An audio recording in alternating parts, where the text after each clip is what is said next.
Hi viewers, ఈరోజు తోటకూర పులుసు ఎలా పెట్టుకోవాలో చూద్దాం. ముందుగా పల్లీలు నువ్వులు లైట్గా ఫ్రై చేసుకొని మిక్సీలో వేసుకొని పౌడర్ చేసుకొని పక్కన పెట్టుకుందాం. ఈ ఆకుకూరని సాల్ట్ వాటర్తో కడిగి చిన్న చిన్నగా కట్ చేసుకొని కుక్కర్ గిన్నెలో వేసుకోండి.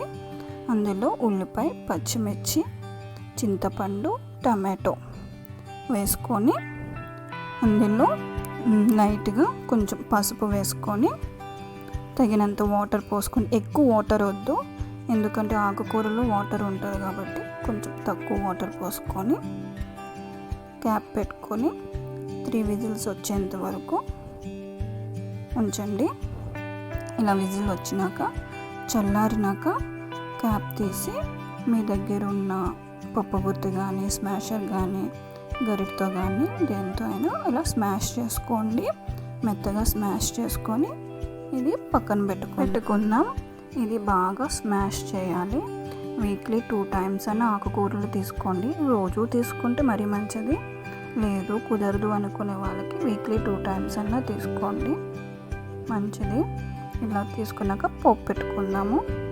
ప్యాన్ వేడయ్యాక 2 స్పూన్స్ ఆయిల్ వేసుకొని, నేను వెల్లుల్లి జీలకర్ర ఇలా దంచి పెట్టుకున్న, ఫ్లేవర్ బాగుంటుంది, అది 1 స్పూన్ వేసుకొని తర్వాత అది కొంచెం ఫ్రై అయినాక ఇలా ఫ్రై చేసుకొని అందులో శనగపప్పు, మినప్పప్పు, ఆవాలు, ఎండుమిర్చి, కరివేపాకు వేసుకోవాలి.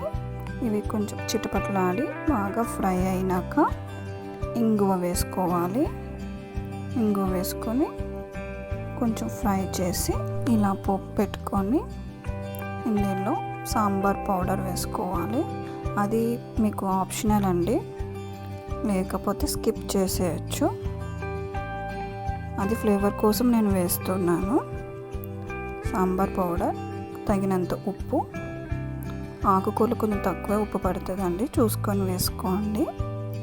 ఉప్పు వేసుకున్నాక మనం ముందుగా గ్రైండ్ చేసుకొని పెట్టుకున్న నువ్వులు పల్లీలు పౌడర్ కూడా వేసుకోవాలి. వేసుకొని బాగా కలుపుతూ ఉండాలి. ఫ్రై చేయండి. ఇలా ఫ్రై చేసి ఆయిల్ అంతా పీల్చుకున్నాక ఇది తోటకూరలో వేసేసుకుందాం. ఇలా వేసుకొని బాగా కలపండి. ఈ ఫ్లేవర్ అంతా ఆ తోటకూరకి పట్టాలి కదా. ఇలా కలిపి ఒక 10 మినిట్స్ మీడియం ఫ్లేమ్లో ఉంచుకొని దగ్గరికి వచ్చినాక ఆఫ్ చేయడమే. పిల్లలు చాలా ఇష్టంగా తింటారండి ఇది. ఒకసారి మీరు కూడా ట్రై చేయండి. బాగుంటే ఒక లైక్ చేయండి. ఎలా వచ్చిందో నాకు కామెంట్ చేయండి. తోటకూర పులుసు రెడీ. Thanks for